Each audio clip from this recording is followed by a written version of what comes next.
Welcome to this new video on Photoshop tutorials, and I'm going to show you today how we use layers.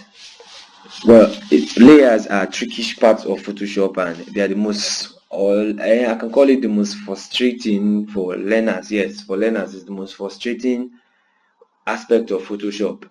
The layers, they work like pages of a book. Let me use that as an example so that you can understand. Pages of a book, like what you write in this page, when you turn it over, you write down the one on the first page covers the one on the second page. That's how it works. So let's try loading a new picture. We can click on open. Let me use Chioma's picture today. So now we have this as our background layer. Now you see, now it's the name here is background and it's having a padlock. So what you do is you double click on the layer close to the padlock, just to be close here. You double click and to show you this window, then you name it whatever you want to name it. I can just say Chioma layer, then you click OK and it has been unlocked. You see the padlock is gone and the layer is named Chioma layer. So where in Photoshop you can do everything on one layer, but it's going to mess your work up, because when you do something and you're not comfortable with what you did and you want to delete it, you won't know how to do it. So it's preferable you put it on layers, so that when you're not okay with this job, you can just delete the layer and your remaining work will be saved, and then you redo it again on a new layer. So this is a way to create a new layer. Check down here at the bottom, you see this option, create new layer. You can see the second option by your, so the second to the last option by the right. So when you click on new layer, you see the name is layer 1. So if you see, if I turn off Chioma layer, you can see there's nothing here. These eyes at the side of the layers, we call it visibility. For visibility, it indicates the layer visibility. You can see the name there. You can just change the layers depending on what you want to do. So for now, we've added a new layer.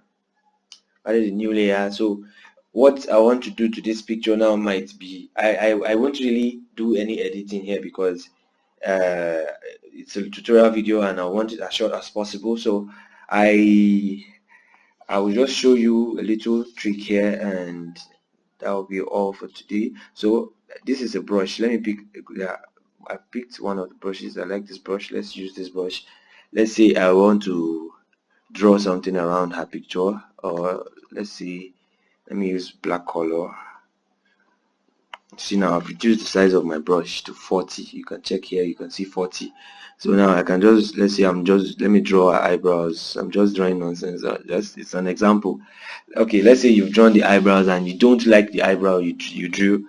What you can do is just to turn off the layer, and you see the main picture is not affected. This layer is not affected, but it's on it. You can see when you pick this layer and you draw it beneath the Chioma layer, it will disappear because the layer is under the Chioma layer. So you can relate to the example of the book, the page of a book that I told you. This page is beneath the other page, so it won't show. It's there, but it's not showing. So when you take it back to the top, it will appear on top of the Chioma layer, and this is it. So if you're not satisfied with the eyebrows, you can just take it off. So you can also do different things. You can use still using the brush. You can just check one of your brushes again. You can try something. Let me use this small brush. Reduce size. Don't forget to always check if your layer is on or not, because if your layer is not on, you won't be able to do anything because the layer is hidden. So you have to check if the eye is on. So you have to turn the eye back.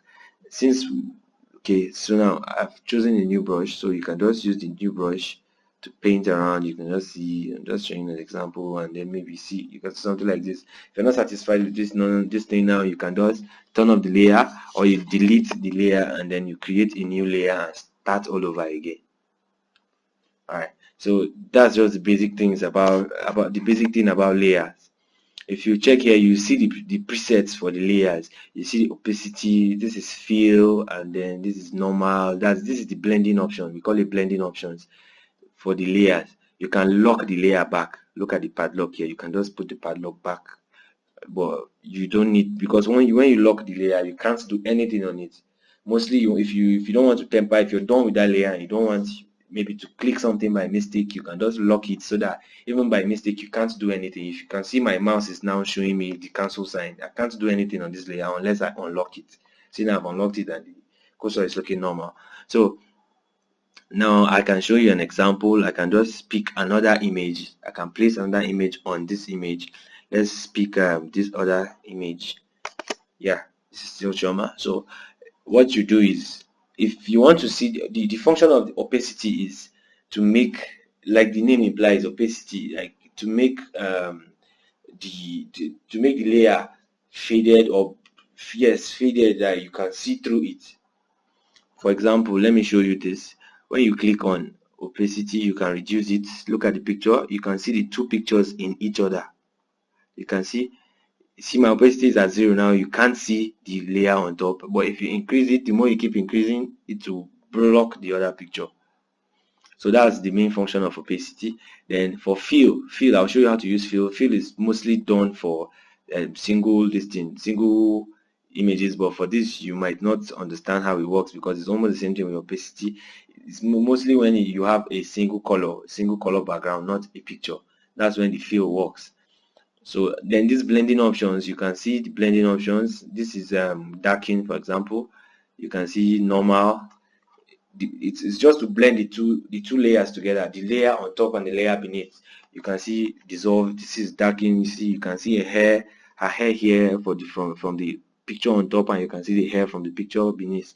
So when you click here, you can get multiply. You can see it's just different effects depending on what you want to do. Because you have to imagine your design upstairs before you do anything. That's in your brain.